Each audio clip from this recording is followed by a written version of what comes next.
నమస్తే. తెలంగాణ రాష్ట్రంలో ఓవైపు అధికార కాంగ్రెస్ పార్టీ వర్ణయాగం చేస్తూ ఉంది. మరోవైపు మొన్నటిదాకా ప్రధాన ప్రతిపక్షమైనటువంటి బీఆర్ఎస్ పార్టీ నేత మాజీ మంత్రి క్షుద్ర పూజలు చేస్తున్నాడు. అండ్ దాంతోపాటు తెలంగాణలో కరువు రావాలని, వర్షాలు పడకూడదని ఒక కుట్రపూరితమైనటువంటి పూజలు చేస్తూ ఉన్నటువంటి ఒక ఎలిగేషన్ కూడా రీసెంట్గా మనం పీసీసీ చీఫ్ మహేష్ కుమార్ గౌడ్ కావచ్చు, ఇటు ప్రభుత్వ వైపు అద్దంకి దాకా చేసేటువంటి కామెంట్స్ కూడా మనం చూస్తాం. అయితే తాజాగా హరీష్ రావు స్పందించాడు. రాజకీయాలకు హద్దు పద్దు ఉంటుంది, బట్టగాల్చి బదనాం చేస్తుంటే చూస్తూ ఊరుకోను. గతంలో కొండా సురేఖను నాంపల్లి కోర్టు చుట్టూ ఎట్లయితే తిప్పినామో అట్లనే మహేష్ కుమార్ గౌడ్ను కూడా తిప్పుతాం, లీగల్ నోటీసులు పంపిస్తామంటూ ఒక హెచ్చరికను జారీ చేసిండు. రైట్ నౌ తాజా రాజకీయాల గురించి డిస్కస్ చేసే ప్రయత్నం చేద్దాం. చాలా అంశాలు ఉన్నాయి. సో ప్రస్తుతం మనతో పాటు తొలి వెలుగు స్టూడియోలో Congress party TPC general secretary, ప్రజా సంఘాల జేఏసీ చైర్మన్ గజ్జల కందం గారు వారితో మాట్లాడే ప్రయత్నం చేద్దాం. అన్న నమస్తే. నమస్తే. సో వైపు ఉత్తమ్ కుమార్ రెడ్డి గారు, ముఖ్యమంత్రి రేవంత్ రెడ్డి గారు వరుణ యాగం మొదలుపెట్టిరు నాగార్జున సాగర్ దగ్గర. ఎందుకు ఈ యాగం? ప్రజల కోసమా, లేకపోతే గతంలో మీరు హరీష్ రావు మీద కొన్ని ఆరోపణలు చేసిండు, ఆయన శివమొగ్గ కర్ణాటకలో కావచ్చు, తమిళనాడులో కొన్ని క్షుద్ర పూజలు చేసిండు వర్షాలు పడకుండా అని. సో మరి ఆయన పూజలకు వ్యతిరేకంగా మరి ఈ యొక్క పూజలు ఏమైనా మొదలుపెట్టారు? దేనికి ఈ వరుణ యాగం అంటే ఏం చెప్తారు? మా ముఖ్యమంత్రి రేవంత్ రెడ్డి గారు, మా ఉత్తమ్ కుమార్ రెడ్డి గారు వర్ణయాగం ఎందుకు పెట్టారంటే ఈ రాష్ట్రం బాగుండాలి, రాష్ట్ర రైతాంగం బాగుండాలి, రైతులు బాగుండాలి, రైతులు వేసిన పంటలు బాగా వండాలి, సస్యశ్యామలంగా వర్ధిల్లాలి అనే ఒక ఆలోచనతోని వర్ణయాగం చేస్తున్నారు. ఈ రాష్ట్ర ప్రజలు బాగుండాలని కోరుకొని, ఈ రాష్ట్రానికి వర్షాలు వస్తే రాష్ట్రం బాగుంటుంది.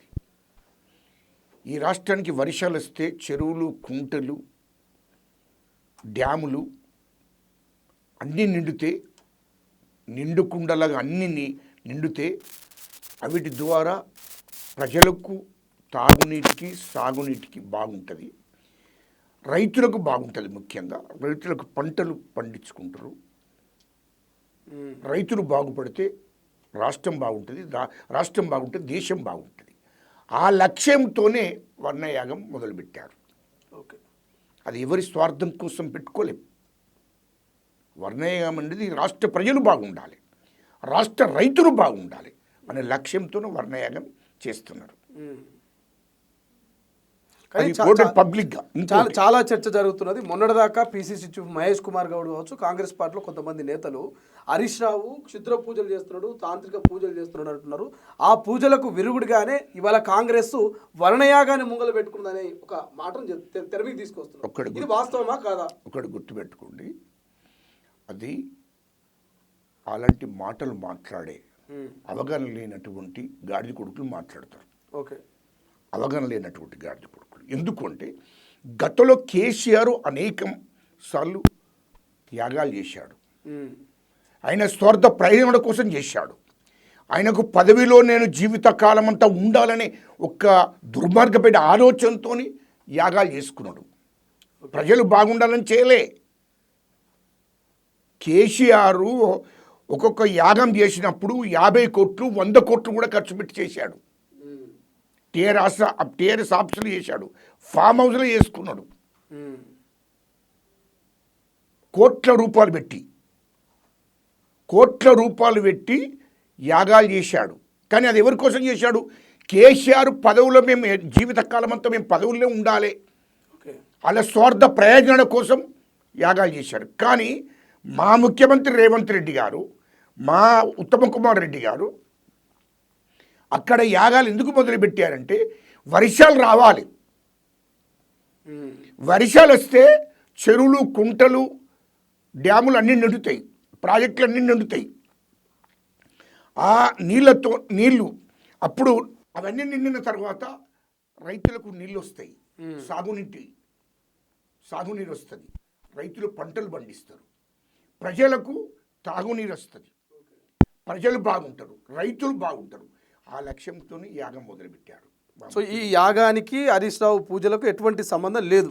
ఈ హరీష్ రావు పూజలు ఎట్లాంటివి అంటే, హరీష్ రావు, కేసీఆర్ వాళ్ళ కుటుంబం అహంకారంతో వాళ్ళు ఇంకోళ్ళు బాగుపడకూడదు, రాష్ట్రంలో ప్రజలు ఎక్కడన్నా కొట్టుకపోని మాకు అధికారం కావాలి, ఓకే. హరీష్ రావు అన్నటువంటి నిలువెల్ల విషయం వానికి గోటి నుంచి వెళ్ళి మొదలుకుంటే తల వెంట్రుకల దాకా ఒక దొరాని అహంకారం ఉంది వానికి. విషం ఆని లోపల ఉన్నదంతా విషం, అది మాకు తెలుసు. వాళ్ళంతా వెలుమలు కదా, దొరగదా, అహంకారం బాగున్నది. అహంకారంతో ఏమనుకుంటుందంటే ఈ రాష్ట్రం మేమే పరిపాలించాలి, ఈ రాష్ట్ర ప్రజలను మేమే తొక్కేయాలి, రాష్ట్ర ప్రజలు బాగుపడకూడదు, మేం బాగుపడాలి అనే లక్ష్యంతో వానంత దుర్మార్గమైన ఆలోచన ఇంకెవడని ఎత్తడా. అంటే క్షుద్ర పూజ, తాంత్రిక పూజ. తాంత్రిక పూజ ఎవరి ఎట్లా చేస్తావు నువ్వు రాబాయ్? తాంత్రిక పూజ, క్షుద్ర పూజ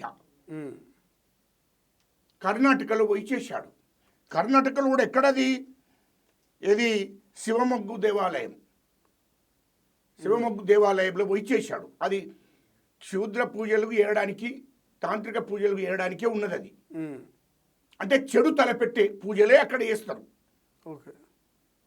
అది మాకు రిపోర్ట్ ఉంది అక్కడ. ఈయన ఏ టైంకి వేయండు, ఎప్పుడో జూన్ 1 తారీఖు, మే 31, జూలై 23 ఈ డేట్లలో పోయిందా లేదా, వాని పిల్లల మీద వాని భార్య మీద ప్రమాణం చేసి పోని.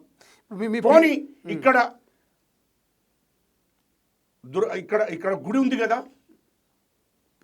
పెద్దమ్మ తల్లి టెంపుల్ ఉంది, అడికి వచ్చి ప్రమాణం చేయమను. నీళ్లు పోసుకొని తానం చేసి, అంటే తడిబట్ట తానం చేసి వచ్చి పెద్దమ్మ గుళ్ళు వచ్చి నేను ఈ పూజలు చేయించలేదు ప్రమాణం చేయమను. ఏదొద్దు, నువ్వు పూజలు చేయలేదు ప్రమాణం చేయి. మీ పార్టీ అధ్యక్షులు కూడా అదే చెప్తున్నారు, పలానా డేట్లు నాడు పోయారని చెప్తున్నారు మీ పార్టీ నాయకులు కూడా. కానీ దానికి సంబంధించిన ఆధారాలు, లొకేషన్స్ అన్నీ అంటున్నారు. ఒక్కటి బయట పెడతారు. ఇప్పటికి హరీష్ రావు లీగల్ నోటీసులు పంపించాడు. అక్కడ రిపోర్ట్ మొత్తం ఉంది. కర్ణాటకలో మా ప్రభుత్వము, ఓకే, తమిళనాడులో కూడా అంటే ప్రభుత్వము ఉంది, మొత్తం రిపోర్ట్ ఉంది. పూజారులే ఎవరైతే ఈ క్షుద్ర పూజ చేశారో, తాంత్రిక పూజ చేశారో వాళ్ళే చెప్పారు. ఓకే, హైదరాబాద్ నుంచి వెళ్ళి హరీష్ రావు అంటే ఆయన వచ్చి ఈ పూజలు చేయించాడు. ఎన్ని డబ్బులు ఇచ్చి చేయించాడో, ఆ పూజకు సంబంధించినటువంటి అన్ని రకాల సామగ్రి నంతా కొనిచ్చాడు. ఇప్పుడు ఆ పూజారి హరీష్ రావు పూజ చేయించిన పూజారులే మీకు చెప్పారు? పూజారే చెప్పాడు. వాస్తవమేనా లేకపోతే మీరు బట్టగాల్సి బదలాం చేస్తారు హరీష్ రావు? అక్కడ ప్రభుత్వం మాది, ఇంటెలిజెన్స్ రిపోర్ట్ ఉన్నది. ఆయన ఏ టైంకి వేయండు, ఎందుకడ దిగిండు, వాళ్ళకి ఎంత డబ్బు ఇచ్చిండు, ఓకే, ఎంత డబ్బు వాళ్ళకి పంపించాడు, అంత రిపోర్ట్ ఉన్నది కాబట్టి చెప్తున్నాం. ఎందుకు ఆ రిపోర్ట్ బయట పెడతలేరు? ఆయన లీగల్ నోటీసులు పంపించిండు. మీరు లీగల్ నోటీసులు లీగల్గా ఎదుర్కొంటారా లేకపోతే ఆధారాలు బయట పెడతారా? ఆధారాలు మొత్తం బయట పెడతాం తొందర, ఆధారాలతో సహా. ఆయనకు ఇప్పుడు ఈ క్షుద్ర పూజ చేయడానికి, తాంత్రిక పూజ చేయడానికి ఎంత డబ్బు ఇచ్చాడో, ఈయన ఎంత డబ్బు ఇచ్చాడో అది మొత్తం బయట పెడతాము. తొందరపడకండి, అంత. కానీ ఇప్పుడు ఇంత టెక్నాలజీ పెరిగింది, ఏ యుగం వచ్చింది, మీరు ఇంకా ఈ క్షుద్ర పూజలు, ఈ తాంత్రిక పూజలు పనిచేస్తున్నాయంటే మీరు నమ్ముతారా? నేను నమ్మడం అంటలేను. ఇంత దుర్మార్గమైన ఆలోచన ఎందుకు అంటున్నా, తెలంగాణ ప్రజల మీద ఎందుకు విషం నక్కుతున్నారు అంటున్నా. హరీష్ రావు కానీ కేటీఆర్ అంటోడు ఈ దొర కుటుంబము ఎందుకు తెలంగాణ ప్రజల మీద, తెలంగాణ రైతుల మీద ఎంత విషయం నక్కుతున్నారు అంటున్నా. ఇప్పుడు తెలంగాణ ఉద్యమ సాధనలో హరీష్ రావుది కూడా కీలక పాత్ర. మీరు మీ సహచర ఉద్యమకారుడు హరీష్ రావు అట్లా తెలంగాణ నాశనం కావాలి, వర్షాలు పడవద్దు, ఇక్కడ ప్రజలంతా అల్లాడిపోవాలని కోరుకునే వ్యక్తి అంటారా? ఇటు నేను చెప్తా, ఆ విషయానికి వస్తా. ఈ విషయం కంప్లీట్ కానీ ఇప్పుడు ఆ గుడికి ఎందుకు పోయినట్టు, నువ్వు శివమొగ్గ దేవాలయంకు నువ్వు ఎందుకు పోయినట్టు చెప్పు. ఎందుకు పోయినట్టు దానికి జవాబు చెప్పు. రెండవది, ఇది ఎక్కడ తమిళనాడులో తిరుచిరాపల్లి దేవాలయానికి నువ్వు ఎందుకు పోయినట్టు, దాని రెండింటికి నువ్వు జవాబు చెప్పు. ఆ రెండు దేవాలయాలు కూడా తాంత్రిక పూజ, క్షుద్ర పూజ చేయడానికే ఉన్నాయి, ఇక వేరే పూజలు చేయరు అక్కడ. ఆ రెండు దేవాలయాల్లో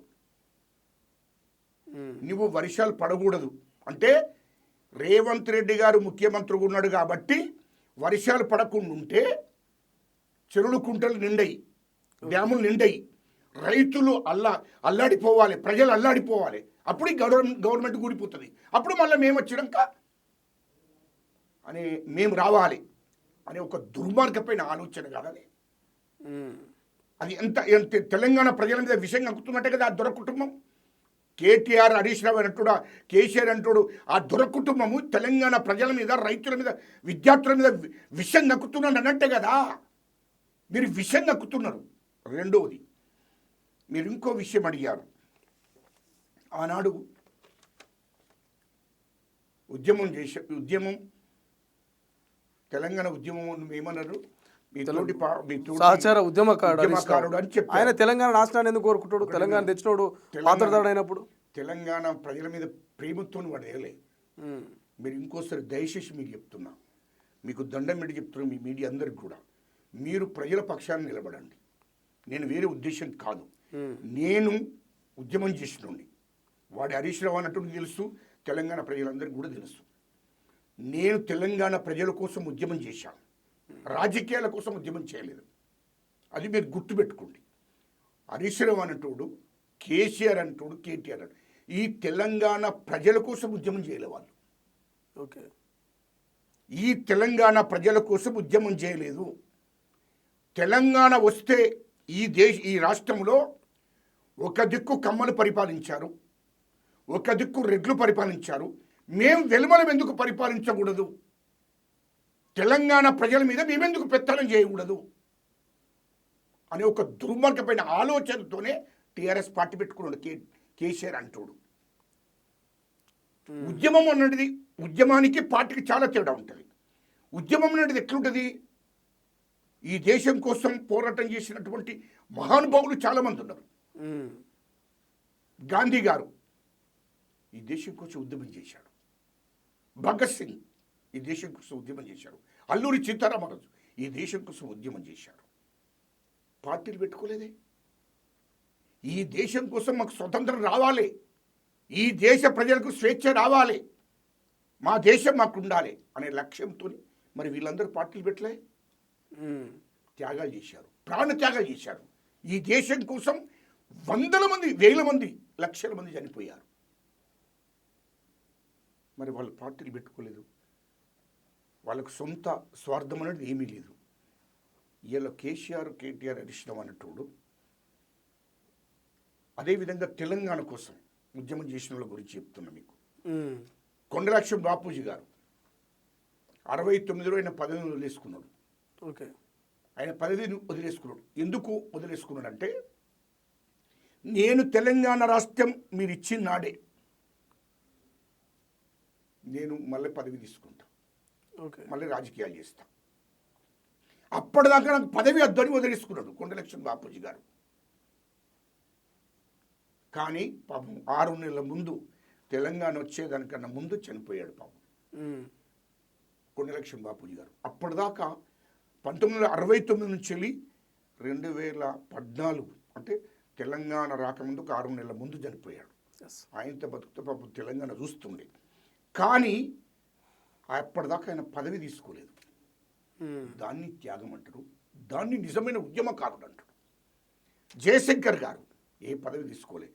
ఆయన చిన్నప్పటి నుండి ఈ తెలంగాణ రాష్ట్రం కావాలని కోరుకున్న వ్యక్తి, రాజకీయాలు చేసిన వ్యక్తి కాదు. తెలంగాణ కావాలన్నారు. అదేవిధంగా అనేక మంది విప్లవకారులు కూడా తెలంగాణ రాష్ట్రం కావాలనుకున్నారు, రాజకీయాలు చేయలేదు. రెండవది, ఎంతోమంది 1969లో విద్యార్థులు ఉద్యమం చేశారు. 369 మంది చనిపోయారు తెలంగాణ కోసం. రాజకీయ పార్టీ పెట్టారు, ప్రాణత్యాగం చేశారు వాళ్ళు. రెండవది, 2001 నుండి వీళ్ళు టీఆర్ఎస్ పార్టీని పెట్టుకున్నాడు. ఓకే, టీఆర్ఎస్ పార్టీని పెట్టుకుంటే ఇంకోటి, తెలంగాణ కోసం 1200 మంది బిడ్డలు చనిపోయారు. రాజకీయాలు చేయలే వాళ్ళు. తెలంగాణ రాష్ట్రమే కావాలి, తెలంగాణ ప్రజల కోసమే వాళ్ళు చనిపోయారు. ఇది ఒప్పుకుంటావు కదా. ఇక కేసీఆర్, కేటీఆర్, హరీష్ రావు అన్నట్టు. కేసీఆర్ అంటూ టీఆర్ఎస్ పార్టీని ఎందుకు పెట్టుకున్నాడు? టీఆర్ఎస్ పార్టీని పెట్టుకున్నది తెలంగాణ కోసం పెడితే ఎమ్మెల్యేగా నిలబడరు కదా, ఓకే, ఉద్యమం చేయాలి కదా. ఉద్యమం చేస్తే తెలంగాణ రాష్ట్రం కోసం ఉద్యమం చేస్తే వాళ్ళు ఉద్యమకారులు. తెలంగాణ రాష్ట్రం కోసం ఉద్యమం చేయడానికి రాలే, తెలంగాణ ప్రజల కోసం వాళ్ళు త్యాగాలు చేయడానికి రాలే ఇక్కడ. అందుకోసం చూసినవా, కేసీఆర్ ఇంట్లో కూడా నచ్చిపోయాడు తెలంగాణ కోసం, కేటీఆర్ ఇంట్లో, హరీష్ రావు ఇంట్లో కూడా నచ్చిపోయాడు తెలంగాణ కోసం. నెంబర్ 1. నెంబర్ 2, ఎప్పుడన్నా కేసీఆర్, కేటీఆర్, హరీష్ రావు జైలుకు పోయినా చూసిన వారు? మరి ఏం త్యాగం చేసిండు తెలంగాణ కోసం? కానీ రెండోది, ఇప్పుడు పార్టీ పెట్టి కేసీఆర్ హరీష్ రావు ఒక్కడే బాగుపడలేడు కదా. ఆ పార్టీ పెట్టి ఎంతో మందికి ఎమ్మెల్యే టికెట్లు ఇచ్చారు, ఎంతో మంది ఎంపీలను చేసిండు, ఉద్యమ కాలంలో కష్టపడ్డలకు పదవులు వచ్చినాయి కదా. ఒకటిను పదవుల కోసం కాదు, ఈ రాష్ట్రాన్ని ఎవడు పరిపాలించాడు? బీసీయా, ఎస్సీయా? 1200 మంది బిడ్డలు చనిపోయినటువంటి జాతులు ఉన్నాయి ఇక్కడ. ఎస్సీలు, ఎస్టీలు, ఆదివాసులు, బీసీలు, దళితులు, ఇంతమంది బిడ్డలు, 1200 మంది బిడ్డలు చనిపోతే దాంట్లోకి వెళ్ళి ఒక్కరినన్నా రాష్ట్ర హోంమంత్రి కానీ, దాంట్లోకి వెళ్ళి ఒక్కరినన్నా రాష్ట్ర ముఖ్యమంత్రి కానీ ఆ జాతులకు సంబంధించి చేసిందా? చేయలేదే. నువ్వు టీఆర్ఎస్ పార్టీని పెట్టుకున్నదే ఈ రాష్ట్రంలో కమ్మలు, రెడ్లు పరిపాలిస్తున్నారు. వెలుమలం మీవెందుకు పరిపాలించకూడదు? ఒక దుర్మార్గమైన ఆలోచనతో వాడు టీఆర్ఎస్ పార్టీని పెట్టుకుని మేము డైరెక్ట్ పోతే ఈ రాష్ట్రంలో వెలుమల దొరలు నమ్మరు. ఓకే, ఇక్కడ తెలంగాణ రాష్ట్రంలో దొరలు నమ్మరు. ఎందుకంటే దొరలకు చరిత్ర ఉంది రాష్ట్రంలో. 100 సంవత్సరాల నుంచి ఈ రాష్ట్రంలో ఉన్నటువంటి ఎస్సీలను, ఎస్టీలను, ఆదివాసులను, అణగారిన కులాలను అణిసివేసారు, ఎట్టి శాఖలు చేయించుకున్నారు. ఇయ్యలో ఎస్సీలకు, ఎస్టీలకు, ఆదివాసీలకు, ఇక్కడ ఉన్నటువంటి అణగారిన కులకు భూములు లేకుండా చేశారు, ఇండ్లు లేకుండా చేశారు, ఎట్టి శాఖలు చేశారు, పశువుల కన్నా హీనంగా చూశారు, అణిసివేశారు. ఈ జాతులకు సంబంధించిన మహిళలను, ఆడపిల్లలను మానభంగాలు చేశారు, వాడుకున్నారు, అనేకమైన అరెస్ట్మెంట్ చేశారు. అదేవిధంగా దొరలు కాకుండా మన దొరలతో పాటు రజాకారులు, తర్వాత నిజాం, వీళ్ళంతా కుమ్ముక్కయ్యారు. ఇటు దొరలు, రజాకారులు, నిజాం, వీళ్ళందరూ ఏకమై ఏం చేశారంటే ఇక్కడ ఉన్నటువంటి దళితుల మీద, ఎస్టీల మీద, ఆదివాసీల మీద, అణగారిన కులాల మీద పెత్తనం చేసి వాళ్ళని నెట్టి శాఖలు చేయించుకొని వాళ్ళకి భూములు లేకుండా, ఇండ్లు లేకుండా, వాళ్ళకి చదువు లేకుండా అనేకంగా మానసికంగా వేధించి 100 సంవత్సరాలు వాళ్ళను నానా తిప్పలు పెట్టారు. చరిత్ర మర్చిపోలే తెలంగాణ ప్రజలు. ఇంకోటి అట్లా కాబట్టే ఇది దొరలకు తెలుసు, మేము డైరెక్ట్ ఎలక్షన్లకు పోతే మమ్మల్ని తెలంగాణ ప్రజలు నమ్మరు అని చెప్పి తెలంగాణ సెంటిమెంట్ను అడ్డు పెట్టుకొని పార్టీని పెట్టుకొని ఏం చేశాడు? 2004లో పోటీ చేశాడు కదా, కాంగ్రెస్ పార్టీతో పొత్తు పెట్టుకొని 2004లో పోటీ చేసి డైరెక్ట్ నువ్వు తెలంగాణ కోసం ఉద్యమం చేసేటోడివి, వార్డు మెంబర్ కూడా కాదు, ఈ హరీష్ రావు అనేటోడు మంత్రి అయిండు. కేసీఆర్ మంత్రి చేశాడు. ఇదే కేసీఆర్ ఎంపీ గెలిచి యూపీఏ గవర్నమెంట్ అప్పుడు మా కాంగ్రెస్ ప్రభుత్వం కేంద్ర మంత్రి అయిండు, కార్మిక శాఖ మంత్రి. ఎవరు? కేసీఆర్. మీకు తెలంగాణనే ఇంట్రెస్ట్ ఉంటే, తెలంగాణని కావాలని ఉంటే నీ అల్లునికి మంత్రి పదవి ఎందుకు? హరీష్ రావు నీ అల్లుడికి మంత్రి పదవి ఎందుకు ఇచ్చినావు? నువ్వు కేంద్ర మంత్రి ఎట్లయినావు? దానికి జవాబు చెప్పు. నువ్వు రాష్ట్రమే కావాలని అనుకుంటే మీరు మంత్రి పదవులు తీసుకున్నారు, ఎందుకు తీసుకున్నారో చెప్పాలి. రెండోది, మీరంతా ఎమ్మెల్యేలు అయిండ్రు కదా, ఏం బికిర్రు?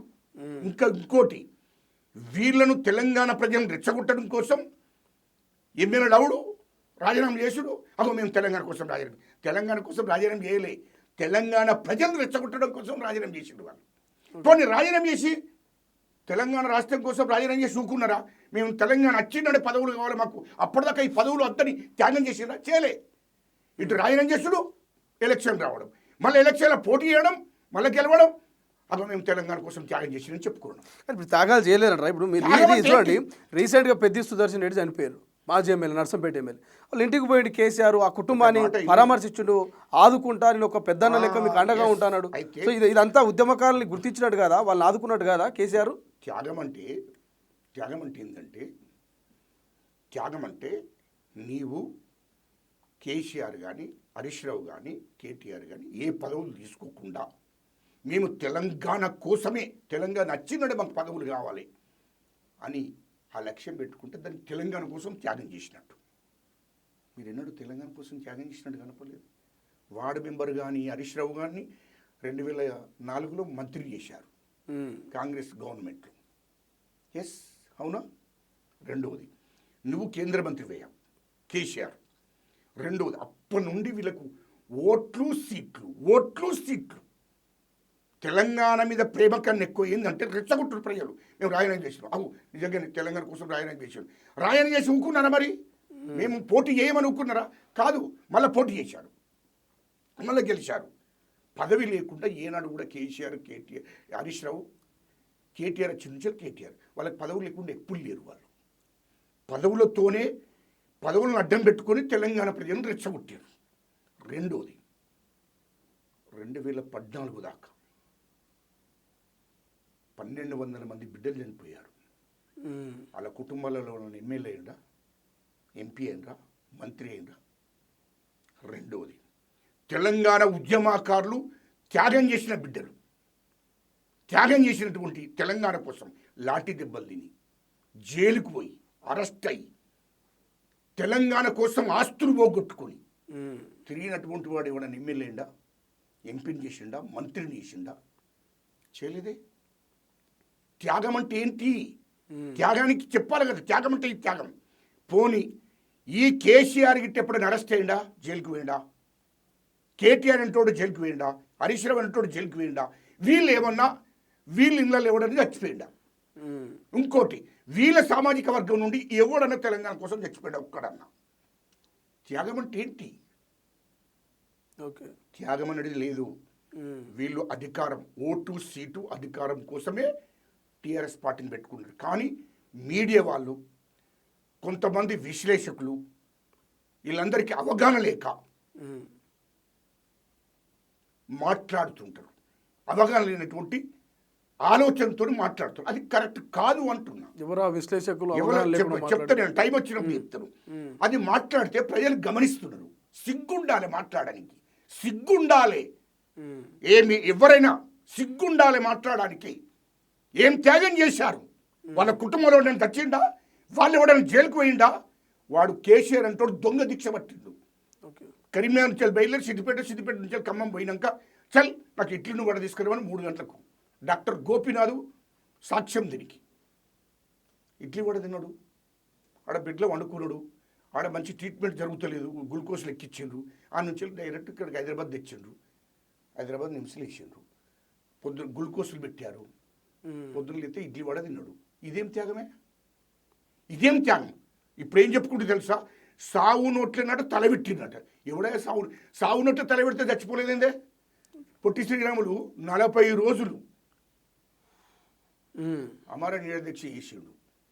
అమర నిరదీక్ష చనిపోయిండే. ఆ గదిని త్యాగం అంటారు. మరి నువ్వేం త్యాగం చేసినవే? నువ్వేం త్యాగం చేసినావు? మీకు త్యాగాలు అనడానికి మీకు మీడియా వాళ్ళకి ఎందుకంటే మీకు అవగాహన ఉందో లేదో నాకు తెలియదు. దయచేసి అవగాహన ఉంటే వాస్తవానికి మీరు వాస్తవాలకు వెళ్ళి దాని మీద మొత్తం పరిశీలించిన తర్వాత ఆలోచన చేయాలి తప్ప మీరు ఎవడో త్యాగం చేసింది? ఎవడు త్యాగం చేసింది? అందుకోసమే త్యాగం అనేది దానికి కొన్ని ఉంటాయి. ఆ త్యాగాలంటే వాళ్ళ కుటుంబం ఎవడు చేయలేదు. ఎవడు జైలుకు పోలే, ఎవడు జావలే, ఎవడు అరెస్ట్ కాలేదు, ఎవడి మీద కేసులు లేవు. 1200 ఏం చేయకుండా కేసీఆర్ ఎట్లా నాయకుడు అయ్యిండు? ఏం చేయకుండా కేసీఆర్ ఎట్లా ముఖ్యమంత్రి అయ్యిండు? తెలంగాణ ఏం చేయకుండా ఇన్నిసార్లు ఓటమి ఎరగని ఒక వీరుని లెక్క కేసీఆర్ ఎట్లా నిలబడగలిగిండు? పార్టీ సెంటిమెంట్ అడ్డం పెట్టుకొని, తెలంగాణ సెంటిమెంట్ అడ్డం పెట్టుకొని తెలంగాణ ప్రజలను రెచ్చగొట్టి తెలంగాణ 1200 మంది బిడ్డలు చనిపోయిన దాన్ని వాడుకున్నాడు. తెలంగాణ బిడ్డలు చనిపోతున్నారు అని ఆ టీఆర్ఎస్ పార్టీని పెట్టుకొని తెలంగాణ బిడ్డలు చనిపోతున్నారు, వీని జాతోడు ఎవరు లేడు దాంట్లో, తెలంగాణ బిడ్డలు చనిపోతున్నారు అని చెప్పి రెచ్చగొట్టి ప్రజలకేంది పాపం మాకు తెలంగాణ కావాలి, విద్యార్థులకేంది తెలంగాణ కావాలి, ప్రజలకేంది తెలంగాణ కావాలి, నిజంగా తెలంగాణ కావాలనేది అందరు రోడ్ల మీదకి వచ్చారు. ఎప్పుడు వచ్చారు? 2009 నుంచి 14 రోడ్ల మీద వచ్చారు. ఇంకోటి కూడా గుర్తుపెట్టుకోవాలి, మీకు చాలా ముఖ్యమైన విషయం. 2001 నుండి 2009 దాకా ఎవరు రోడ్డు మీదకి రాలేదు. కేసీఆర్ నమ్మలే, దొరను నమ్మలే. మీరు ఒకసారి వెనక్కి వెళ్ళండి. టీఆర్ఎస్ పార్టీని పెట్టుకున్నాడు కానీ ఎప్పుడు దొరను నమ్మలే ప్రజలు. అమ్మో వీళ్ళు మోసం,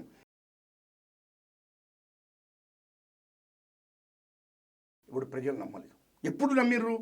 2009లో విద్యార్థులు, ప్రజా సంఘాలు, ఉద్యోగ సంఘాలు మొత్తం బయటికి వచ్చి తెలంగాణ రాష్ట్రం కావాలని మొత్తం రాష్ట్రం కోసం మొత్తం రోడ్ల మీదకి వచ్చేసారు. అప్పుడు ఉప్పెన్నగా ఉద్యమం లేచింది.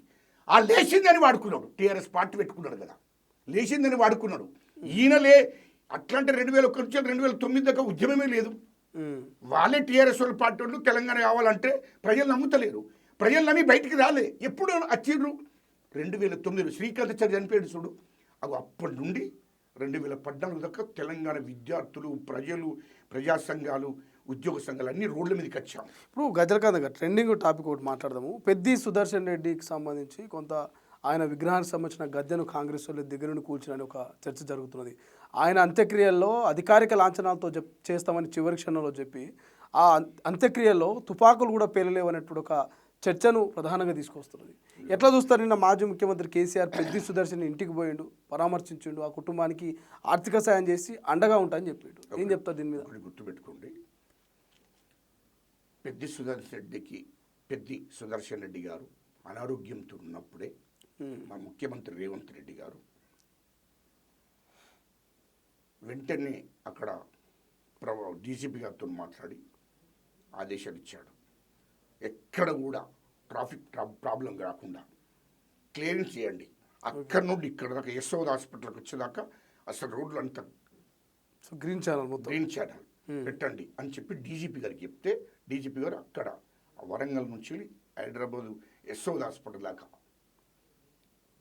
మొత్తం అన్ని క్లియరెన్స్ చేసి 1:10 వచ్చేసారు యశోదకు. యశోద హాస్పిటల్ డాక్టర్లతో కూడా స్వయంగా ముఖ్యమంత్రి గారు ఆదేశాలు జారీ చేసి ఆయన ఆరోగ్యం ఎట్లా ఉందో మాకు ఎప్పటికప్పుడు చెప్పండి, ఆయనకి ఏ ట్రీట్మెంట్ అయినా చేయండి, ఆయన బతికించండి, ఏ ఖర్చైనా అవసరం కూడా ప్రభుత్వం పెడుతుంది అని చెప్పి స్వయంగా మా ముఖ్యమంత్రి గారు చెప్పారు. ఇది నగ్న సత్యం. రెండోది, ఆయన చనిపోయాడు, ఆయన భగవంతుడు తీసుకుపోయాడు, ఆయన చనిపోయాడు. ఆయన చనిపోతే దాన సంస్కారాలు చేస్తున్నారు. మా ముఖ్యమంత్రి గారు ఒక ఉద్యమకారుడిని గౌరవించి ప్రభుత్వ లాంఛనాలతో దాన సంస్కారాలు చేయండి అని చెప్పడం జరిగింది. ప్రభుత్వ లాంఛనాలతో దాన సంస్కారాలు చేశారు. మీ మీడియా మొత్తం చూపించాలి. మళ్ళా తుపాకులు వేయలేదు, ఇవన్నీ చిల్లర మాటలు, ఇదంతా దొంగ మాటలు, ఇదంతా ఇంకా మభ్యపెట్టే మాటలు ఎందుకు చేస్తున్నారు అబ్బాయి? నాకు అర్థమే కాదు. కేసీఆర్, కేటీఆర్, హరీష్ రావు అంటాడు, వీళ్ళు ముగ్గురు ఏంటంటే మాకు ఎటు చేసి వాళ్ళకి మనసులో పడతలేదు, అధికారం కావాలి, శవాలను అడ్డం పెట్టుకుని అధికారం చేద్దాం, శవాలను అడ్డం పెట్టుకుందాం. ఎందుకంటే గత ఉద్యమంలో శవాలను అడ్డం పెట్టుకునే కదా వీళ్ళు రాజకీయాలు చేసింది. ఇప్పుడు కూడా శవాలను అడ్డం పెట్టుకుంటే అవి నడవై కేటీఆర్, హరీష్ రావు, ఇవి నడవై ప్రజలు నమ్మర్రబై. మీరు ఎన్ని అన్నా, మీరెంత కట్టెబెట్టి తెచ్చుకున్నా నమ్మర్రబై. మీ దొర కుటుంబాన్ని నమ్మర్రబై. మీరు ఇక్కడన్నా మారండి, శివ రాజకీయాలు చేయకండి అని అంటున్నా. రెండోది, పెద్దిరెడ్డి గారికి, ఇప్పుడు పెద్ది సుదర్శన్ రెడ్డి గారికి ఉద్యమకారుని గౌరవించి దాన సంస్కారాలు చేయించాడు మా ముఖ్యమంత్రి గారు.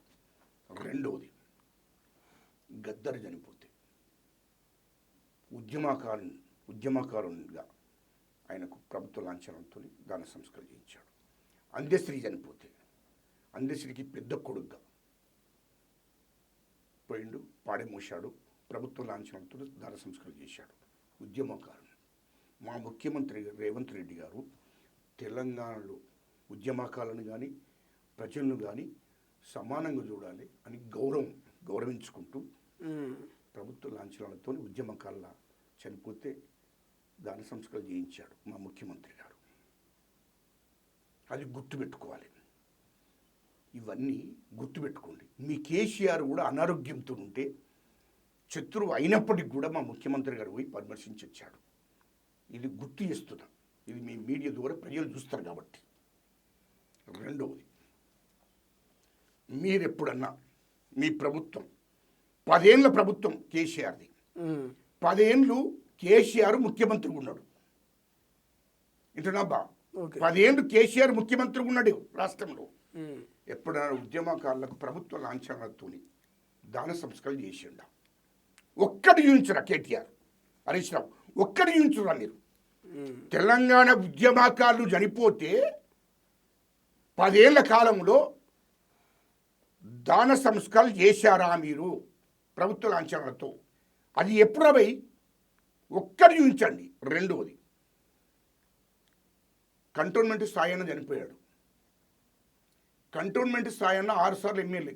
కేసీఆర్ ఎన్నిసార్లు గెలిచిండో సాయన్న కూడా అన్నిసార్లు గెలిచిండు. తర్వాత కంటోన్మెంట్ స్థాయిన మత్స్యలేని నాయకుడు, అవినీతి లేని నాయకుడు. ఎమ్మెల్యే గుండంగా చనిపోతే ప్రభుత్వ లాంఛనంతో దాన సంస్కరణ జరగలే. కేసీఆర్ ముఖ్యమంత్రి, అప్పుడు కేసీఆర్ ముఖ్యమంత్రి, ఆ టీఆర్ఎస్ ఎమ్మెల్యేనే సాయన్న, కంటోన్మెంట్ నియోజకవర్గం ఎమ్మెల్యే. మరి ఎందుకు ఇవ్వలేదు? దానికి కేటీఆర్, హరీష్ రావు మీరు జవాబు చెప్పండి రా భయ్. అదేవిధంగా సాయి చంద్ విద్యార్థి దశ నుండి తెలంగాణ ఉద్యమం చేశాడు, కష్టపడ్డాడు, లాఠీ దెబ్బలు తిన్నాడు. మీ టీఆర్ఎస్ పార్టీ కోసం అనేక పాటలు పాడాడు. మీ టీఆర్ఎస్ ఇవాళ అధికారంలోకి వచ్చిందంటే ఆయన పాత్ర 25% ఉన్నది. అంత కష్టపడ్డాడు మీ పార్టీ కోసం. ఆయనకు నామినేటెడ్ పోస్ట్ ఇచ్చారు. ఆయన చనిపోతే మరి ఎందుకు ప్రభుత్వ లాంఛనంతో మీరు దాన సంస్కారాలు చేయలేదు? అంటే మీరు దళితులని ఒకే కారణంతో ఆ కక్ష పెట్టుకొని విషం పెట్టుకొని మీరు ప్రభుత్వ లాంఛనంతో దాన సంస్కారాలు చేయకుండా ఉన్నారు అంటే మీరు ఎంత దుర్మార్గులో తెలంగాణ ప్రజలు గమనిస్తున్నారు కదా భయ్. వీటి జవాబు ఇప్పుడు సాయన్న ఎమ్మెల్యే అవునా కాదా? అవును కదా. మరి ఆయనకు ప్రభుత్వ లాంఛనంతో ఎందుకు చేయలేదు? రెండోది, ఆయన బిడ్డ చనిపోయింది. సాయన్న బిడ్డ ఎమ్మెల్యేగా పోటీ చేసి గెలిచింది. ఆమె చనిపోతే 2024లో మా ప్రభుత్వం, మా ముఖ్యమంత్రి రేవంత్ రెడ్డి గారు ప్రభుత్వ లాంఛనంతో దాని సంస్కరణ చేయించారు. మీరు తెలంగాణ దళితుల మీద, తెలంగాణ ఎస్సీ ఎస్టీ ఆదివాసుల మీద, అదేవిధంగా తెలంగాణ అణగారిన కులాల మీద మీరు ఎంత కక్ష కడుతున్నారా భయ్? మీరు ఎంత విషమున్నదిరా మీకు? మీరు 10 ఏళ్లలో తెలంగాణ ఉద్యమకారులు చనిపోతే కూడా దాన సంస్కారాలు ప్రభుత్వ లాంఛనాలతో చేయలేదు. ఒక ఎమ్మెల్యే చనిపోతే, దళితుడు కాబట్టి ఎమ్మెల్యే చనిపోతే ఆయనకు ప్రభుత్వ లాంఛనాలతో దాన సంస్కారాలు చేయలేదు. సాయి చంద్కు దాన సంస్కారాలు చేయలేదు. ఎవరికి చేసిన తెలుసా? వీళ్ళు సినిమా ఇండస్ట్రీకి సంబంధించినటువంటి ఆంధ్ర బడాబాబులు చనిపోతే ప్రభుత్వ లాంఛనాలతో దాన సంస్కారాలు చేయించాడు ఈ కేసీఆర్ ముఖ్యమంత్రి ఉండి. అంటే మీరు తెలంగాణ ప్రజల మీద మీకు చిత్తశుద్ధి ఉన్నట్టేనా? తెలంగాణ ప్రజల మీద, అణగారిన కులాల మీద, అట్టడుగు వర్గాల మీద మీకు ప్రేమ ఉన్నట్టేనా? విషయం కక్కుతున్నారు భయ్ మీరు. మీరు అనుకున్న విషయం కక్కుతున్నారు. 10 ఏళ్లలో దళితులను రోడ్డు మీదకి రానియలే, ఎస్టీలను రోడ్డు మీదకి రానియలే, ఆదివాసులను రోడ్డు మీదకి రానియలే, బీసీలను రోడ్డు మీదకి వచ్చి ధర్నాలు చేయనియలేదు, రైతులను రోడ్ల మీదకి వచ్చి ధర్నాలు చేయనియలేదు. అటువంటి మూర్ఖులు వీళ్ళు 10 ఏళ్లలో. రెండోది, కేటీఆర్, అరే కేటీఆర్ దీనికి సమాధానం డైరెక్ట్ చెప్పాను. నేను నిన్ను అడుగుతున్నా, నువ్వు అంటున్నావు కదా మా ముఖ్యమంత్రి గారిని, అరే నీకు డైరెక్ట్ సమాధానం చెప్పరా భయ్. 10 ఏళ్ళు ఈ రాష్ట్రంలో ధర్నా చౌకలన్నింటినీ కూడా నిషేధించారు. ఇది వాస్తవమే కదా. రాష్ట్రంలో ధర్నా చౌకలన్నీ కూడా నిషేధించారు. అంటే రోడ్ల మీదకి వచ్చి దళితుల హక్కుల కోసం దళితులు ధర్నా చేయకూడదు, ఎస్టీలు ఆదివాసీలు వీళ్ళ హక్కుల కోసం వీళ్ళు ధర్నా చేయకూడదు, అదేవిధంగా బీసీలు వాళ్ళ హక్కుల కోసం రోడ్డు మీదకి వచ్చి ధర్నాలు చేయకూడదు, రైతులు, కార్మికులు, కర్షకులు ఎవ్వరు కూడా రోడ్ల మీదకి వచ్చి ప్రభుత్వానికి వ్యతిరేకంగా ధర్నాలు, రస్తా రోకోలు చేయకూడదు అనే కుతంత్రాలు చేసి మొత్తం రాష్ట్రంలో ఉన్నటువంటి ధర్నా చౌకులను నిషేధించారు. నిరుద్యోగులు, యువత ఎవరు కూడా రోడ్డు మీదకి రావద్దు. వస్తే ఉక్కుపాదం మోపుడే. విద్యార్థుల మీద ఉక్కుపాదం మోపాడు, యువత మీద, నిరుద్యోగుల మీద. మొత్తం వాళ్ళ ప్రభుత్వం కేసీఆర్ ముఖ్యమంత్రి ఉన్న 10 ఏళ్ళు మొత్తం విద్యార్థులు, యువత, రైతుల మీద, నిరుద్యోగుల మీద, అందరి మీద ఉక్కుపాదం మోపారు రోడ్డు మీదకి వస్తే. ఇది మీ మీడియా వాళ్ళు అందరూ చూశారు. రెండోది, ఖమ్మంలో రైతులు రోడ్డు మీదకి వచ్చి ధర్నా చేసినందుకు వాళ్లకు సంఖ్యను లేచి, బిడీలేసి తీసుకుపోయి అరెస్ట్ చేసి కేసులు పెట్టి జైల్లో పంపారు. ఇది నగ్న సత్యం. మీడియాకు కూడా తెలుసు, ప్రజలకు తెలుసు. ఇదే కేటీఆర్ అంటుడికి సిగ్గున్నదిరా, సిగ్గున్నదా? ఇందిరా పార్కు దగ్గర విద్యార్థులను పట్టుకొని పోయి ధర్నా నిరసన తెలపడానికి ధర్నా చేయడానికి పోతావురా? వీళ్ళ ప్రభుత్వంలో అదే ధర్నా చౌక్ ఇందిరా పార్కు దగ్గర ధర్నా చౌక్ నిషేధించాడు మా ముఖ్యమంత్రి రేవంత్ రెడ్డి గారు. 2023 డిసెంబర్ 7 తారీఖున ప్రమాణ స్వీకారం చేసిన వెంటనే రాష్ట్రం ఉన్నటువంటి ధర్నా చౌకులన్నీ నిషేధం ఎత్తివేసి ప్రజలు మీరు మీ హక్కుల కోసం మీరు ఉద్యమం చేసుకోండి. దళితులు కానీ, ఆదివాసులు కానీ, గిరిజనులు కానీ, బీసీలు కానీ అన్ని వర్గాల ప్రజలు కూడా బయటకు వచ్చి మీ హక్కుల కోసం మీరు ధర్నాలు చేసుకోండి, రస్తరోకోలు చేసుకోండి. ఇప్పుడు నిరుద్యోగులకు విద్యార్థుల పక్షాన కేటీఆర్ మాట్లాడితే ప్రభుత్వాన్ని ప్రశ్నిస్తే తప్పేమున్నది? ఒక మాట వినము, స్వేచ్ఛనిచ్చాడు. స్వేచ్ఛనిచ్చాడు. మీరు రండి, ధర్నా చేసుకోండి, రస్తరోకోలు చేసుకోండి. విద్యార్థులు కానీ, యువత కానీ మీరు రండి, ధర్నా చేసుకొని రస్తరోకో చేసుకోండి. రెండోది, వాళ్ళని అరెస్ట్ చేసారు. చట్ట ప్రకారం ల్యాండ్ ఆర్డర్ ప్రాబ్లం కాకుండా అరెస్ట్ చేస్తారు ఎవరినైనా. కానీ కేసులు పెట్టలే మా ప్రభుత్వం. మా ముఖ్యమంత్రి గారు ఇప్పటి వరకు ఏ విద్యార్థుల మీద, యువత మీద కేసులు పెట్టలే. అరెస్ట్ చేయని, తీసుకొని ఉంచుకొని మళ్ళీ పంపించేసాడు అంతే. కానీ ఎవరిని కూడా ఇబ్బంది పెట్టకూడదని చెప్పాడు మా ముఖ్యమంత్రి గారు. రెండవది, ఈ ధర్నా చౌకులన్నీ మళ్ళీ నిషేధాన్ని ఎత్తివేశాడు మా ముఖ్యమంత్రి గారు. నిషేధం ఎత్తివేసినాక ఇదే కేటీఆర్ ఏదైతే ఇందిరా పార్కు ధర్నా చౌక్ ఉందో అలా గవర్నమెంట్లో 10 ఏళ్ళు నిషేధం పెట్టారే. మా ముఖ్యమంత్రి గారు నిషేధం ఎత్తివేసినాక ఆడ పోయి ధర్నా చేసినప్పుడు నీకు సిగ్గన్న ఉండాలి కదా, నీకు లజ్జన్న ఉండాలి కదా. నా కొడుక 10 ఏళ్ళు మేము ఉన్నప్పుడు దీన్ని నిషేధించినాము. ఇప్పుడు రేవంత్ రెడ్డి గారు ముఖ్యమంత్రి వచ్చినాక ఆ నిషేధాన్ని ఎత్తివేస్తే మేము స్వేచ్ఛగా ధర్నా చేస్తున్నాము. అది సిగ్గన్న అనిపించలేదని నేను అడుగుతున్నా. రెండవది, విద్యార్థుల కోసం అడిగితే సిగ్గనిపిస్తుంది రా కేటీఆర్. అరే ఎందుకురా భయ్ ఇంత సిగ్గులేని బతుకు, ప్రజల్ని ఇంకా మభ్యపెట్టాలి, మోసం చెయ్యాలి, అధికారం కోసం పీదింటావురా నా కొడుకను. ఏంటిరా భయ్, నిజాయితీ ఉండాలి. ఇదే విద్యార్థుల భవిష్యత్తును ఆడుకున్నావు నువ్వు. మీ ముఖ్యమంత్రి కేసీఆర్ నువ్వు మంత్రి ఉన్నప్పుడు ఇదే విద్యార్థులతోనే చెలగాటకం ఆడారు నా కొడుకులారా. మీరు 10 ఏళ్ళు వాళ్ళకు స్కాలర్షిప్ ఇవ్వలే, 10 సంవత్సరాలు ఫీజు రీయింబర్స్మెంట్ జరగలేదు. మీ ప్రభుత్వం ఇస్తుందా ఫీజు రీయింబర్స్మెంట్? మాట ఏంటంటే అక్కడికి వస్తున్నా. మొత్తం 10 ఏళ్ళు. రెండవది, 10th ఎగ్జామ్ పేపర్ లీకేజ్, ప్రశ్నపత్రాలు leakage. Okay. 10th class intermediate ప్రశ్నపత్రాలు లీకేజ్. గ్రూప్ 2 ఎగ్జామ్ పెట్టారు, దాని ప్రశ్నపత్రాలు లీకేజ్. ఆనాడు కేసీఆర్ ముఖ్యమంత్రి, వీడు మంత్రి, హరీష్ రావు మంత్రి. వాళ్ళ గవర్నమెంట్లు, బీఆర్ఎస్ గవర్నమెంట్లు, కేసీఆర్ ముఖ్యమంత్రి ఉన్నప్పుడు, కేటీఆర్ మంత్రి ఉన్నప్పుడు 10th క్లాస్ ఎగ్జామ్ రాయడానికి పిల్లలు రెడీ అయిన టైంలో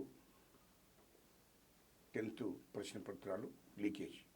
ఇంటర్మీడియట్ పిల్లలు ప్రశ్నపత్రాలు లీకేజ్. గ్రూప్ 2 ప్రశ్నపత్రాలు లీకేజ్.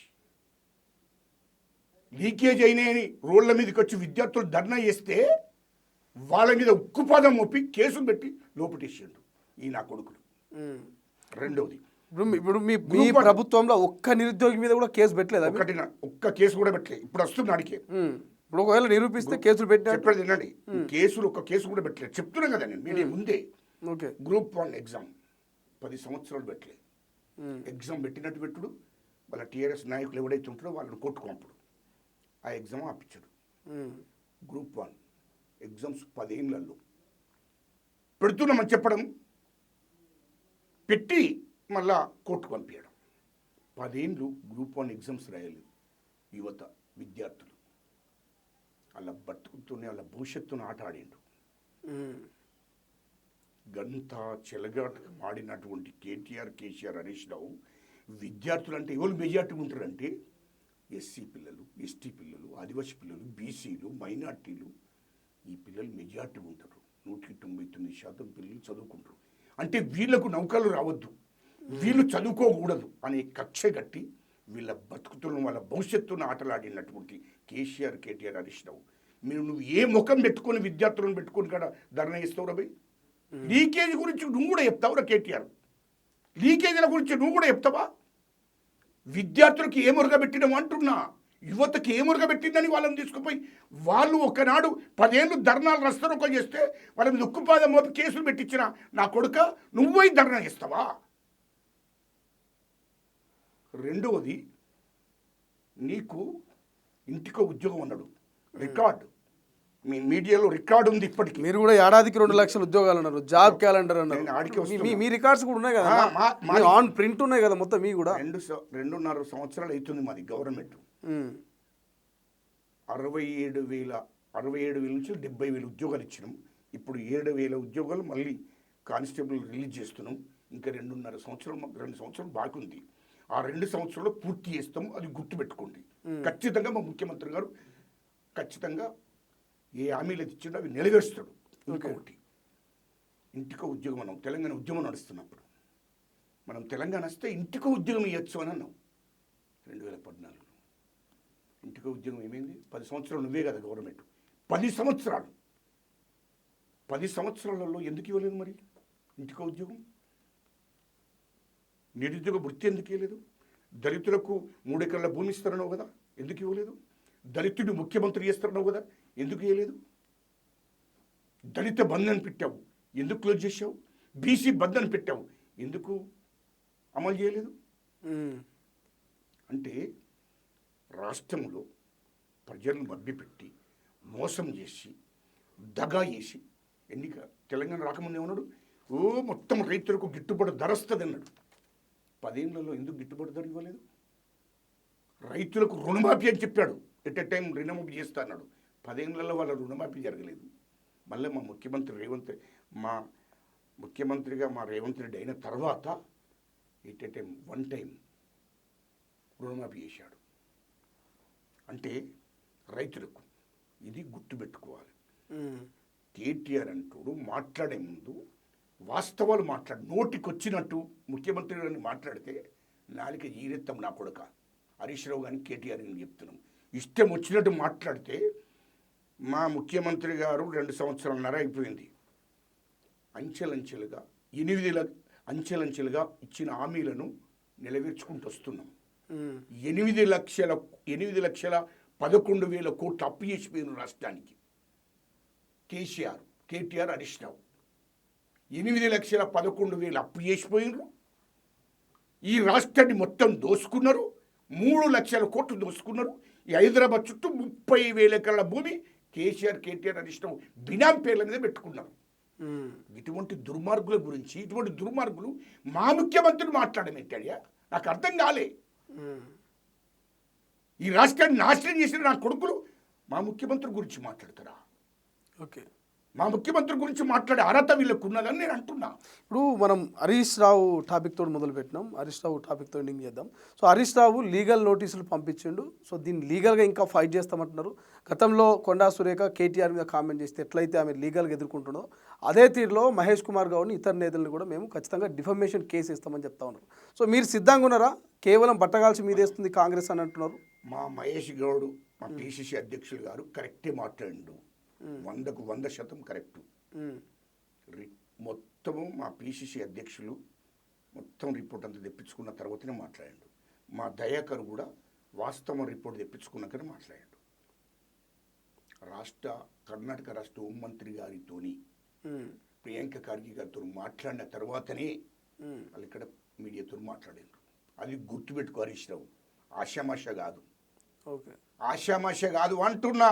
వాస్తవాలను రిపోర్ట్ తీసుకున్న తర్వాతనే కర్ణాటక రాష్ట్ర హోంమంత్రి గారితోని మొత్తం రిపోర్ట్ తీసుకున్న తర్వాతనే వాళ్ళు మాట్లాడారు. నువ్వు ఎక్కడ పోయినావు, ఎప్పుడు పోయినావు, ఏం చేశావు, డేట్లు ఉన్నాయి కదా. జూన్ 1 నాడు, మే 31, జూలై 23. సో మీరు సిద్ధంగా ఉన్నారు, అయితే దేనికైనా సిద్ధంగా ఉన్నారు. 100% తాటాకు సప్పులకు భయపడవలసిన అవసరం కాంగ్రెస్ పార్టీ కాదు. కాంగ్రెస్ నాయకులు అట్లుండరు. ఉన్న వాస్తవాలు తెలుసుకున్న తర్వాతనే మాట్లాడతారు. రైట్. ఇప్పుడు ఈ మధ్య కాలంలో ధర్మపురి అరవింద్ కామెంట్స్ చాలా వైరల్గా మారుతున్నాయి. సో ముఖ్యమంత్రి రేవంత్ రెడ్డికి సంబంధించి ఆయన విద్య మీద అవగాహన లేదు, విద్యాశాఖ మంత్రికి తెలుసో తెలియదో, అసలు చాక్పీసులు లేవు, బోర్డులు లేవు, ముందు స్కూళ్ళకు పోండి అంటున్నాడు, పొట్టోడా అంటున్నాడు, ఇట్లా చాలా విమర్శలు చేస్తున్నాడు. అరవింద్ గురించి ఏమైనా మీరు విమర్శలు చేస్తారా ఈ టాపిక్ మీద? వాడు చిల్లరగా అంటూ నేను ఎందుకు మాట్లాడుతున్నాను? వాడిని స్థాయి వాడు ఫస్ట్ బీజేపీ పాలిత రాష్ట్రాలలో వాళ్ళ బతుకులు ఎట్లున్నాయో ఒకసారి చూసినమ్మా. అరే నీకు అవగాహన లేకపోతే వాడు గాలిలో వచ్చినోడు అరవింద్ అన్నటువంటి గాలిలో వచ్చినోడు. వాని గురించి నేను మాట్లాడేటువంటి పరిస్థితి కాదు. వాడు చిల్లర నా కొడుకు. ముఖ్యమంత్రి గారిని మాట్లాడే స్థాయి కాదు. ఆయన మా ముఖ్యమంత్రి గోటుకున్న విలువ వానికి లేదు. వాని స్థాయి ఏంది, వాని బతికింది, అసలు వాని గురించి నన్ను మాట్లాడమంటే సిగ్గుశరం ఉంటే రాహుల్ గాంధీ అశోక్ నగర్కి రావాలని కూడా కామెంట్ చేసిండు. గతంలో హామీ ఇచ్చిపోయినావు కదా, అశోక్ నగర్కు వస్తే ఏమవుతుందని రాహుల్ గాంధీ ప్రశ్నిస్తున్నాడు. మా రాహుల్ గాంధీ గారిని ప్రశ్నించే హక్కు అధికారం లేదు. అంత త్యాగ పురుషులు కాదు. ఇలాంటి చిల్లర నా కొడుకులు రోడ్ల మీద చాలా మంది మాట్లాడతారు. చాలా మంది చిల్లర నా కొడుకులు మాట్లాడతారు. అందులో భాగమే కేటీఆర్, హరీష్ రావు అన్నట్టు. అటు చిల్లర నా కొడుకులు ఎన్నైతే చిల్లర తిరుగుతారు కదా రోడ్ల పొంటే, అప్పుడిప్పుడు మాట్లాడుకుంటా తాకుండా తిరుగుకుండా తిరిగి చాలా మాట్లాడతారు. అక్కడక్కడ కొంచెం పాపం వాళ్ళకు కోపం వచ్చి, ప్రభుత్వాల మీద అన్ని ప్రభుత్వాల మీద కోపం వచ్చి అందరి మీద మాట్లాడతారు. పాపం వాళ్ళు కూడా మంచి వాళ్ళు, కష్టపడతారు, వాళ్ళకు కూడా గౌరవం ఉంది. అది కాదు, నేను వాళ్ళని అనడం కాదు. వాళ్ళు మాట్లాడుతూ అర్థం ఉన్నది. ఎందుకంటే మేము అడిగే హక్కు వాళ్ళకు ఉన్నది. కానీ ఈ దుర్మార్గులు ఈ రాష్ట్రాన్ని దోపిడీ చేసిన నా కొడుకులు కూడా మాట్లాడతారు ఇట్లా. రైట్, ఈ రాష్ట్రాన్ని దోసుకున్నారు. ఇంకో విషయం కూడా చెప్తున్నా. ఏమన్నారు, పెద్ది సుదర్శన్ రెడ్డి గారికి ఎన్ని కొట్టించారు? కుటుంబాన్ని ఆదుకుంటామని 2 కోట్ల ఆదుకున్నారు. ఎన్ని కొట్టించారు? 2,25,00,000 రూపాయలు 2,25,00,000 ఇచ్చారు. మేము సంతోషిస్తున్నాం. కేసీఆర్, కేటీఆర్, హరీష్ రావు 1,400 కోట్లు మీ పార్టీ ఫండ్ ఉన్నది. ఈ తెలంగాణ ప్రజలను దోసుకున్న డబ్బు, తెలంగాణ ప్రజలను దోసుకున్న డబ్బు. మీరు 10 ఏళ్ళు ప్రభుత్వాన్ని అడ్డు పెట్టుకొని బ్లాక్మెయిల్ చేసి పార్టీ ఫండ్ రూపంలో తీసుకున్న డబ్బు 1,400 కోట్లు ఉన్నది. ఒక పనిచేయరు 1,200 మంది బిడ్డలు తెలంగాణ కోసం త్యాగం చేశారు కదా. 1,200 మంది బిడ్డలు తెలంగాణ రాష్ట్రం కోసం త్యాగం చేస్తే ఆ పునాదుల మీదనే తెలంగాణ వచ్చింది. మీరు ముఖ్యమంత్రి అయినావు కదా. మీకు కొంచెం కూడా తెలంగాణ ఉద్యమకాల మీద గౌరవం ఉంటే, అమరవీరుల కుటుంబాల మీద గౌరవం ఉంటే 1,400 కోట్లు మీ దగ్గర ఉన్నాయి. నాపర 1 కోటి ఇచ్చిరామని చెప్పండి. 1,200 కోట్లు ఈ అమరవీరుల కుటుంబాలకు మంచు అని అంటున్నాను. మంచుకు ఒక కుటుంబానికి 1 కోటి రూపాయలు. కుటుంబానికి 1 కోటి పంచండ్రభై. కేటీఆర్ నీకు బాగా ప్రియ ఉన్నది అంటున్నావు కదరా. బాగా ప్రియ. హరీష్ రావు చెప్తున్నాం, దీనికి జాబ్ చెప్పు మొదలు. తెలంగాణలో మీరు ముఖ్యమంత్రి అయినాక, కేసీఆర్ ముఖ్యమంత్రి అయినాక 1,400 కోట్లు మీ పార్టీ ఫండ్ ప్రభుత్వ ఆస్తులను దుర్వినియోగం చేశారు. ప్రజల డబ్బు అది. మీ ప్రభుత్వం ఉన్నప్పుడే బ్లాక్మెయిల్ చేసిన డబ్బు కదా, చంద రూపంలో తీసుకున్న డబ్బే కదా. ప్రభుత్వాన్ని అడ్డు పెట్టుకొని, ప్రభుత్వ ఆస్తులను అడ్డు పెట్టుకొని ప్రజల కష్టార్జితమే కదా 1,400 కోట్లు మీకు పార్టీ ఫండ్కి వచ్చింది. అంతకుముందు 2014 కన్నా ముందు పార్టీ ఫండ్ లేదు కదా. 1,400 కోట్లు 10 సంవత్సరాలు సంపాదించారు. పార్టీ ఫండ్ అది. మీ దగ్గర ఉన్న 3 లక్షల కోట్లు వెనకసిరి వంచుకుంటుంది. ప్రజలకు ఎప్పుడు వంచాలో అది మేము చెప్తాం. కానీ ఈ 1,400 కోట్లు అయితే ఉన్నాయి కదా మీ దగ్గర. పెద్ది సుదర్శన్ రెడ్డి గారికి ఇచ్చినట్టే తెలంగాణ కోసము త్యాగం చేసి ఆత్మహత్యలు చేసుకున్నటువంటి, తెలంగాణ రాష్ట్రం రావాలని ఆత్మహత్యలు చేసుకున్న బిడ్డలకు, వాళ్ళ కుటుంబాలకు నా 1 కోటి వంచమని చెప్తున్నాను. రైట్. తెలంగాణ ఉద్యమకాల మీద నీకు ప్రేమ ఉంటే, తెలంగాణ ప్రజల మీద నీకు ప్రేమ ఉంటే, తెలంగాణ అమరవీరుల కుటుంబాల మీద నీకు ప్రేమ ఉంటే నా 1 కోటి రేపటి నుండి వంచు. అప్పుడు మాట్లాడరా కేటీఆర్ ఓడరు.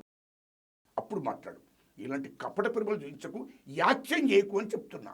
మా ముఖ్యమంత్రి గారిని నువ్వు మాట్లాడుతున్నావు, మేము మొదలు పెడితే నువ్వు బతకలేవు అని చెప్తున్నా. కేటీఆర్, హరీష్ రావు మీరు బతకలేరు. మేము మీకన్నా ఎక్కువ మాట్లాడతాం. మీకన్నా ఎక్కువ నాలెడ్జ్ ఉంది. గుర్తుపెట్టుకో, నీకన్నా ఎక్కువ దమ్మున్న నాయకులం మేము. రాజకీయాలు నీకే కాదు మాకు తెలుసు. నువ్వు ఎక్కడెక్కడ ఏం చేసావో ప్రతి ఒక్కటి మా దగ్గర ఉందిరే భయ్. అంటే నువ్వు తెలియక అనుకోకు. నీ హోటళ్ళు, నీ కంపెనీలు, నీ వ్యాపారాలు, నువ్వు బిజినెస్లు, ఇక్కడ నుండి అమెరికా దాకా, అమెరికా నుంచి లండన్ నుంచి దుబాయ్ దాకా, హైదరాబాదు చుట్టూ నీ దగ్గర ఏమున్నాయో తెలియక గిట్ట వీళ్ళకు తెలియదు అని అనుకునేవు. అన్నీ తెలుసు. నువ్వేం చేస్తున్నావో తెలుసు. నువ్వు ఎవరిని రెచ్చగొడుతున్నావో తెలుసు. మొత్తం మా దగ్గర డాటా ఉందిరా కేటీఆర్. నువ్వు అనుకుంటున్నావు మేము దొరలం కదా, మేము బాగా రాజకీయాలు బాగా చేయొచ్చు. మేము చేసుడు మొదలుకుంటే నువ్వు తట్టుకోరా భయ్. మీరు తట్టుకోర్రా భయ్, నేను చెప్తున్నా కదా, మేము రాజకీయాలు చేయడమే మొదలు పెడితే మీరు తట్టుకోరని చెప్తున్నా నేను. రైట్. సో ఇది మొత్తం మీద ఇవాళ తొలి వెలుగు స్టూడియోలో సో గజల కథం చాలా అంశాల గురించి డిస్కస్ చేశారు. సో ప్రధానంగా తెలంగాణ ఉద్యమకారుల మీద కేసీఆర్ కానీ కల్వకుట్ల కుటుంబానికి కనుక ప్రేమ ఉంటే 1400 కోట్ల రూపాయలు పార్టీ ఫండ్గా మరి ఉన్నది కదా, ఈ 1400 కోట్ల రూపాయలని 1200 మంది అమరుల కుటుంబానికి ఒక్కో కుటుంబానికి 1 కోటి రూపాయలు పెద్ది సుదర్శన్ రెడ్డిని ఎట్లయితే ఆదుకున్నారో, ఆ కుటుంబాన్ని ఎట్లయితే ఆదుకున్నారో అదే రకంగా దమ్ము ధైర్యం ఉంటే మీరు అమరుల కుటుంబాన్ని కోటి రూపాయలు ఇచ్చి ఆదుకోవాలంటే ఒక సవాల్ విసిరినటువంటి పరిస్థితి. మరోవైపు ఇక కేవలం వర్ణయాగము తెలంగాణ ప్రజల కోసము, తెలంగాణ సుభిక్షంగా సుఖశాంతంగా ప్రశాంతంగా ఉండేందుకే మరి వర్ణయాగం చేస్తున్నామంటూ కూడా ఒక క్లారిటీ చెప్పే ప్రయత్నం అయితే గజల కథంగా చేశారు.